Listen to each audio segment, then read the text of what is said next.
بسم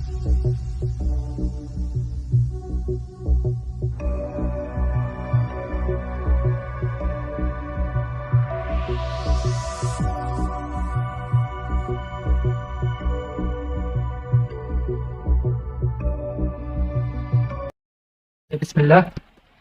معك عبد الرحمن شروش، من قناة ماتريكس. إن شاء الله إحنا هنشرح كورس سي سي إن إيه. وزي طبعا ما كنا اتكلمنا في المحاضرة الأولانية، كنا بنتكلم طبعا على المقدمة بتاعة الكورس. طبعا كنا بنقول إيه الكورس عبارة عن إيه وإيه التوبكس بتاعته، وقلنا طبعا هنشرح كل حاجة بالمختصر المفيد، وهتعرف إيه في حياتك العملية عامة يعني. فيعني خلينا أبسطها لك يعني المبسط، يعني اللي إن شاء الله هحاول إن أنا أفهمها لك. طيب، احنا عندنا اول حاجه في النتورك فاندميشن حاجه اسمها اساسيات الشبكات. طب اساسيات الشبكات دي عباره عن ايه؟ في حاجه اسمها عندنا الوان، وعندنا حاجه اسمها ايه؟ اللان. تمام، هنعرف ايه الفرق ما بينهم. طبعا اللان دي اختصارا لحاجه اسمها لوكال اريا نتورك. طيب إيه الخصائص بتاعتها؟ طيب عشان نعرف ايه الخصائص بتاعتها، هي بتستخدم في الحاجه اللي لو هنتكلم في المنطقه الجغرافيه، بتتكلم في حاجه اسمها مساحات صغيره. يعني انت عشان تعمل حاجه اسمها لان، طبعا اللان دي بتتعمل في حاجه مثلا زي اوض مثلا، في شركات صغيره، في مدارس، في مكاتب، في مبنى مثلا. ده الحاجات كده، لانك انت بتستخدم حاجه لان انت بتعمل شبكه بتنقل بين الداتا والبيانات، بتنقل بين الموظفين للتاني في نفس المبنى. فطبعا لازم تستخدم حاجه اسمها لان، عكس مثلا الوان. لو انت عايز تبعت حاجه من الشركه مثلا لشركه بره، ساعتها بتستخدم الوان. فخليني اقول لك ايه اللان. طبعا زي ما انا قلت بتستخدم في الاماكن الصغيره. طبعا انت ممكن تستخدم في الاماكن الصغيره دي من جهازين لحد 1000 جهاز. ما بنتكلمش على عدد الاجهزه، احنا بنتكلم على المساحات طبعا الجغرافيه بتاعتها. وغير طبعا سهل انك تتحكم فيها في وحده التحكم بتاعتها. في اللان طبعا سهل التحكم فيها، وحتى السكيورتي فيها، نظام الامان طبعا سهل انك طبعا تسيطر على نظام الحمايه اللي في اللان. وطبعا اللان زي ما قلت بتستخدم في الشركات الداخليه، مثلا في مكاتب. طبعا بيكون متوصل اللان عباره عن مجموعه اجهزه كمبيوترات او طباعات، كلهم متوصلين بسويتش وراوتر واحد. طبعا حتى عندنا في البيت، ما احنا عندنا في البيت برضه شبكه لان، احنا عندنا شبكه داخليه. انا راجل مثلا موصل بالراوتر، وليكن معايا موبايل، معايا لابتوب، معايا جهاز بي سي، طبعا كل ده متوصل بحاجه اسمها اللان. فطبعا عشان اطلع ابعت داتا مثلا من عندي في البيت مثلا لمكان تاني بره المكان، فطبعا ادخل على حاجه اسمها ايه؟ الوان. الوان ده اختصارا وايد اريا نتورك. طيب ايه الخصائص بتاعتها؟ طبعا هي عكس اللان. احنا قلنا في اللان ده بتستخدم في الاماكن الصغيره، في الجغرافيه، في المساحات البسيطه.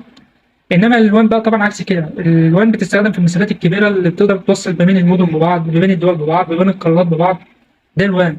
فطبعا الوان طبعا بسبب المسافات الكبيره والمساحات الكبيره اللي بتقدر توصل بها، طبعا السرعه بتاعتها بتكون طبعا ابطا من اللان. لان اللان طبعا احنا قلنا بنستخدم في سرعه اماكن بسيطه او اماكن صغيره. طبعا كل ما تاثر الاماكن كل ما تكون السرعه اعلى. فطبعا التحكم فيها في الوان طبعا عكس اللان. التحكم فيها بيكون طبعا سهل مثلا في اللان، انما التحكم في الوان طبعا بيكون طبعا صعب شويه، بسبب الاجهزه المتوزعه كلها، وبسبب الحجم الكبير من الاجهزه طبعا. ولان الوان بتشيل طبعا عدد كبير من الاجهزه وبتوصل ما بين بعض البعض. حتى كمان في السكيورتي طبعا، في نظام الامان بيكون معقد اكتر، وبسبب الضغط الكبير من الاجهزه كلها على المواقع. عكس مثلا اللان طبعا سهل انك تسيطر على نظام الحمايه اللي فيه. يعني سهل مثلا انت راجل داخل الشركه تقدر تسيطر على الموظفين اللي داخل الشركه. عكس الوان بتبقى اصعب شويه، انك انت بتسيطر على من شركات لشركات. طبعا لو في مثلا داتا مثلا، تبقى عايز تامن ان الداتا مثلا تروح للشركه مثلا، ما يكونش فيها هاك في النص، او هيحصل مثلا عمليه هاكينج والكلام من ده. فطبعا الوان بيبقى نظام الحمايه فيه بيبقى صعب شويه، لازم تكون متمكن في نظام الحمايه بتاعته. والامثله بتاعته احنا طبعا قلنا ان الوان بيستخدم في بين من حوالي ملايين من الاجهزه حول العالم. وان طبعا من فروع البنوك، بين طبعا لو انت راجل في بنك مثلا عايز تنقل مثلا حواله من بنك لبنك، طبعا كل ده يعتبر بيستخدم على شبكه الوان، لان الوان ده هو يعتبر الانترنت. طيب خلينا كده سريعا نقول ايه الفرق ما بين الوان واللان. طبعا اللان احنا قلنا بنستخدم في الاماكن الصغيره، الاماكن في الشركه، في الاوض، في الحاجات اللي هي المساحات الجغرافيه عامه الداخليه. اللان ده بيستخدم في الشبكات الداخليه. عكس الوان بيستخدم في الشبكات الخارجيه، سواء بقى خارج المؤسسه، خارج دوله، خارج قاره تانيه، خارج اي اماكن. طبعا ده الوان. وطبعا اللان طبعا سرعه الانترنت بتكون في سريع لانك داخل الشركه. عكس الوان طبعا بيستخدم في الشركات الكبيره طبعا، وبتوصل بينهم عشان السرعات بتبقى اعلى، بتوصل طبعا بالكابل الفايبر، وده هنتكلم عن الكابلات ايه. طيب خلينا نقول اللان. طبعا عشان تعمل اللان في الشركه، لازم قدامك 3 حاجات اساسيه طبعا عشان تعمل اللان. وهم انك في اجهزه الهاردوير تستخدم حاجه اسمها اجهزه الكمبيوتر. طبعا انت عشان تعمل لان لازم تكون معاك اجهزه الكمبيوتر ده طبعا اوريدي، يعني طبعا اكيد. ومعاك اجهزه طبعا سويتشات وطبعا كابلات عشان تعمل ايه، عشان تعمل لان داخل الشبكه. طبعا بالمناسبه طالما جبنا سيره الكابلات، خلينا ندخل كده على الكابلات على طول سريعا. اولا احنا عندنا نوعين فقط اساسيين من الكابلات، لا ما فيش حاجه تانية غيرهم، لا غنى عنهم، هما الكابلين دولت اللي هنقدر نشتغل بيهم.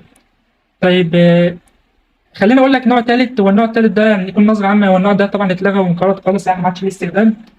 هو النوع اللي هو الكابل اللي هو الكابل اكسل ده، طبعا ده الكابل زي الكابل الدش طبعا زي ما انتم شايفين، ده الكابل الاسود ده طبعا هو انقرض استخدامه زي ما انا قلت.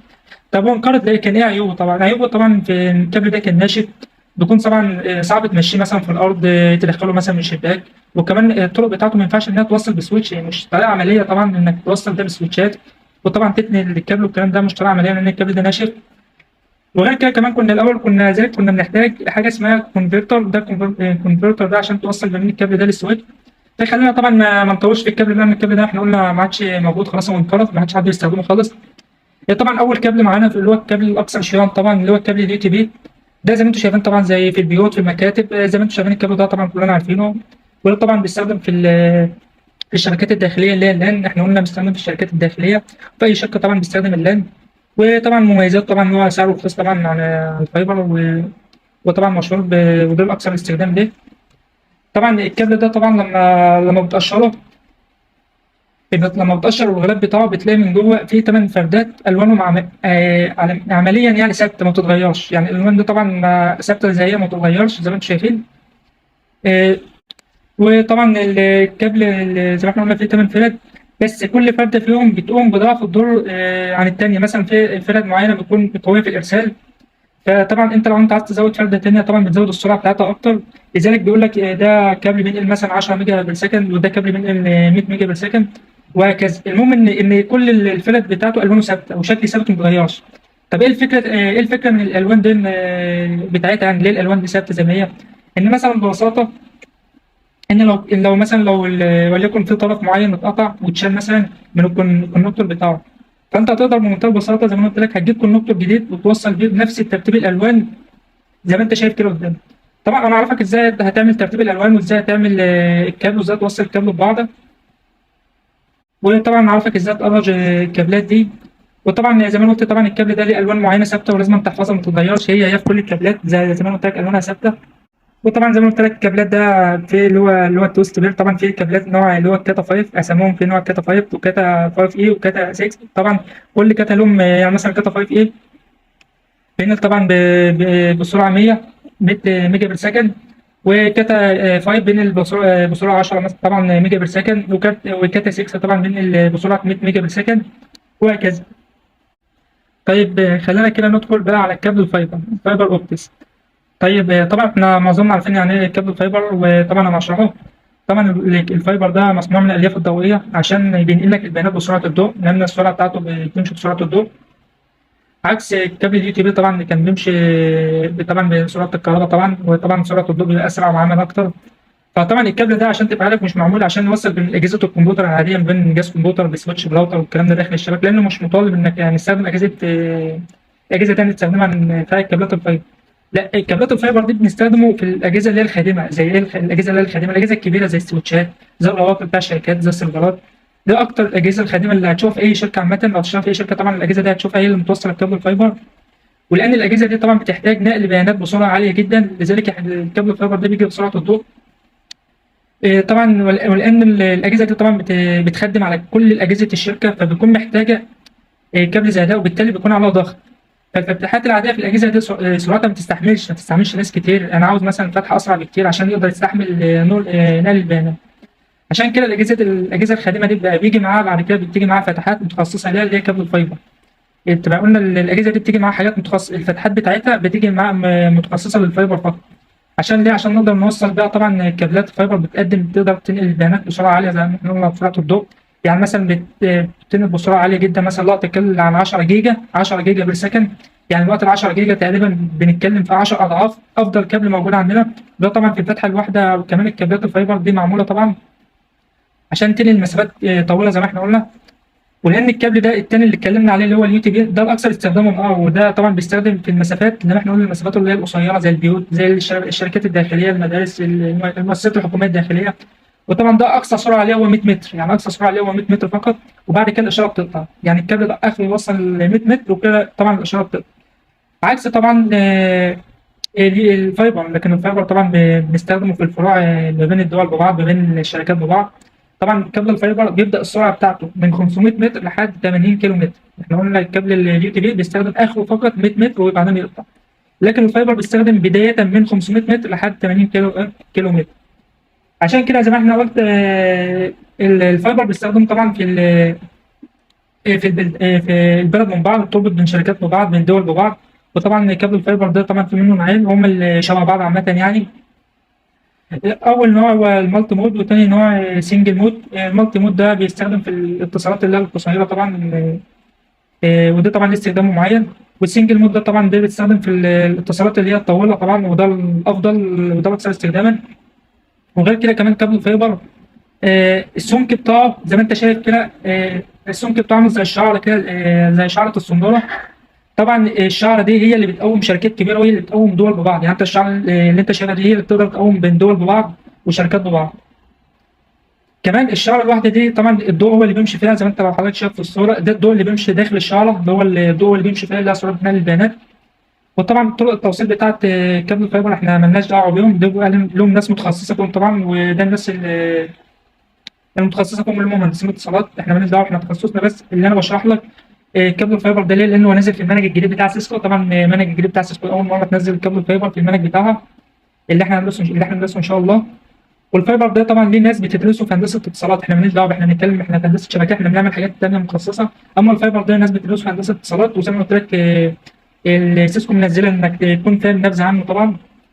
وطبعا في المنهج اللي احنا شغالين بالمنهج الجديد كله حاجات كلها نظري عن الكابل الفايبر، ما فيش فيها حاجه من انت ليك انك تاخد بس الكابل الفايبر استخدامه ايه، بيعمل ايه. لانك مثلا لو اشتغلت في الشركه طبعا اشتغل في كابل الفايبر، فانت تكون لازم تكون عندك خلفيه حتى عن الكابل ده نظامه ايه وبتوصل ازاي، والطرق نقل البيانات بتاعته. طبعا كابل الفايبر بيكون له كونكتور معين بتوصل بيه اسمه الاس سي سي او ال سي او الاس سي تي او الاف سي، ودي طبعا من الاشهر كلهم، وكلهم شبه بعض طبعا عامة، ما فيش بينهم فروق، يعني ما فيش بينهم فرق يعني عملي يعني طبعا، غير فروق بسيطة جدا. وزي ما أنا قلت إن الفروق البسيطة دي الناس اللي بتعرفها اللي هم دارسين هندسة اتصالات، لأن هم اللي عارفين كل حاجة، هم اللي عارفين يقدروا يوصلوا، هم اللي يصنعوا الكابلات الفايبر، هم اللي بيصنعوا الكابلات، هم اللي عارفين كل حاجة، إحنا مالناش دعوة بالكابل الفايبر. الحاجات اللي احنا عكس اللي احنا بنعملها طبعا، احنا الكابل اليو تي بي احنا ازاي بنقرب السلك، ازاي بنعمل الكابل، عارفين كل حاجه في التفاصيل. عكس الفايبر، يعني الفايبر احنا ما بنقدرش اللي احنا طبعا نقدر نقرج، لان طبعا له اجهزه معينه وليه ناس متخصصين فيه. طبعا احنا كمهندسين شبكات الحاجات اللي احنا بنتوصل بيها ونقرج بيها هي الكابل اليو تي بي. طبعا ده اللي انا اتكلمت عليه، الكابل اليو تي بي بنستخدم في ايه. وطبعا الكابل الفايبر زي ما انت شايف هو بيجي جاهز، يعني هو بيجي جاهز كده بيتشال من الكيسه، بيتوصل يعني التلك اللي انت تعمله بتوصل بين اجهزه الكمبيوتر ببعض، السويتشات هو ده اللي انت تعمله، مالكش دعوه بيه لك انك تصلحه ولا انك تفتحه وتطرجه ولا الكلام من ده، زي ما قلت لك لهم ناس متخصصه فيه. طبعا الكابل ده بيجي زي ما هو كده، زي ما انت شايف، وبتقدر توصل بين الاجهزه ببعض والسويتشات ببعض. عكس اليو تي بي ساعتها ممكن تقرج السلك ده زي ما انا قلت انك انت بتقرجه. وهعرفك ان شاء الله ازاي تقرج السلك اليو تي بي، واعرفك كل حاجه في التفاصيل. طبعا احنا في الدرس ده عرفنا الفرق بين الكابلات اليو تي بي والفايبر وعرفنا تفاصيلهم، وان شاء الله في الدرس الجاي اعرفك ازاي تقرش ايه كابل اليو تي بي.